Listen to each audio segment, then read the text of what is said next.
نحمدہ و نصلی علی رسولہ الکریم اما بعد فاعوذ باللہ من الشیطان الرجیم بسم اللہ الرحمن الرحیم۔ السلام علیکم ورحمۃ اللہ وبرکاتہ۔ امید کرتی ہوں کہ آپ سب خیر عافیت سے ہوں گے اور صحت و ایمان کی بہترین حالت میں ہوں گے۔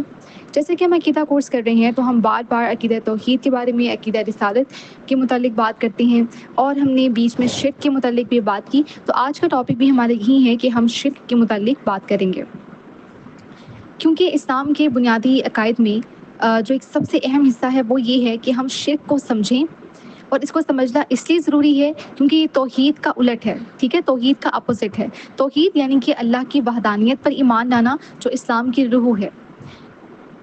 تو شرک کا بیسک مطلب یہ ہے کہ شریک کرنا یا پھر حصے دار بنانا، اور اسلامی اصطلاح میں شرک کا مطلب یہ ہے کہ اللہ تعالیٰ کی ذات، صفات، افعال یا اس کے حقوق میں سے کسی اور کو شریک ٹھہرانا، یعنی اللہ کے علاوہ کسی اور کو عبادت کے لائق سمجھنا، یا اس کے ساتھ کسی اور کو پکارنا، یا اس کی صفات میں کسی کو برابر سمجھنا۔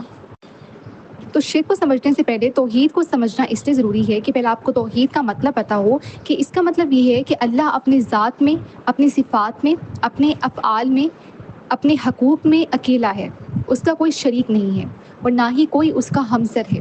تو اسلام کی ساری بنیاد توحید پر قائم ہے۔ اللہ تعالیٰ نے انسانوں اور جنوں کو صرف اپنی عبادت کے لیے پیدا کیا۔ اللہ تعالیٰ قرآن پاک میں فرماتے ہیں کہ میں نے جنوں اور انسانوں کو محض اسی لیے پیدا کیا کہ وہ میری عبادت کریں۔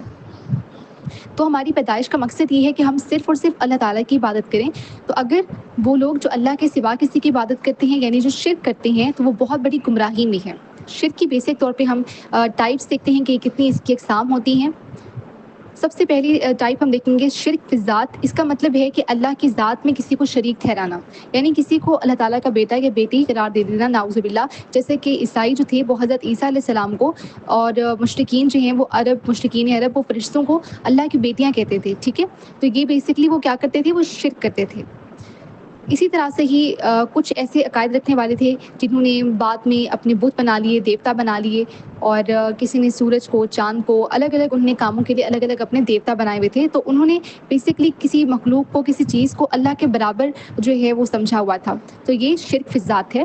اس کے بعد ہے شرک فی صفات، یعنی کہ ایٹریبیوٹس میں شرک۔ اس کا مطلب ہے کہ اللہ کی صفات میں شرک۔ اس کا مطلب یہ ہے کہ کسی اور کو شریک ٹھہرانا، ٹھیک ہے، کسی اور کے اندر وہ صفات ڈال دینا جو اللہ کی صرف صفت ہے۔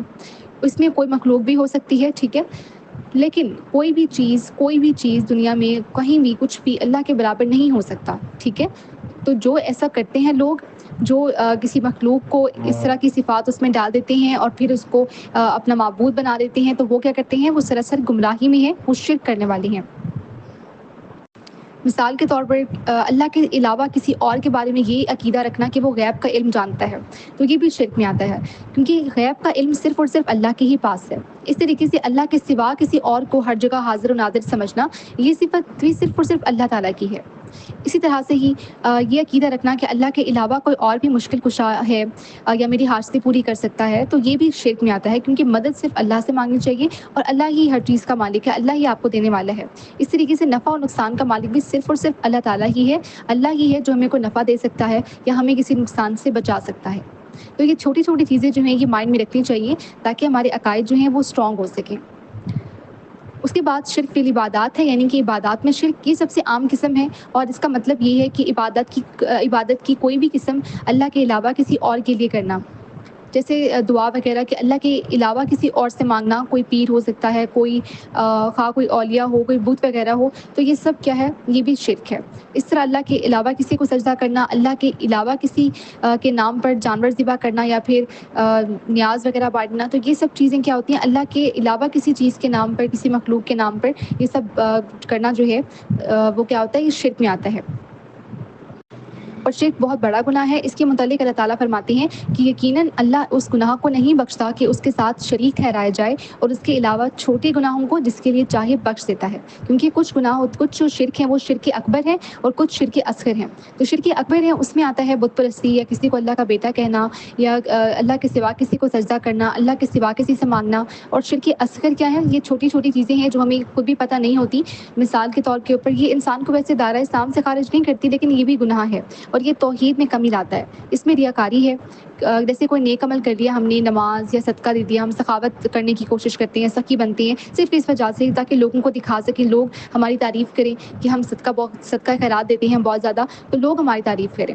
اس طریقے سے اللہ کے سوا کسی کی قسم اٹھانا، جیسے ہم کہتے ہیں تمہارے سر کی قسم یا پھر فلاں کے نام کی قسم، تو یہ بھی شرک میں آتا ہے، ٹھیک ہے۔ اس طریقے سے جو سپرسٹیشنز ہم نے بنائی بھی ہوتی ہیں کہ ہم کسی چیز کو کہہ دیتے ہیں یہ خوش قسمتی کی علامت ہے، یہ بدقسمتی کی علامت ہے، یہ نحوست کی علامت ہے، تو یہ چیزیں بھی شرک میں ہی آتی ہیں۔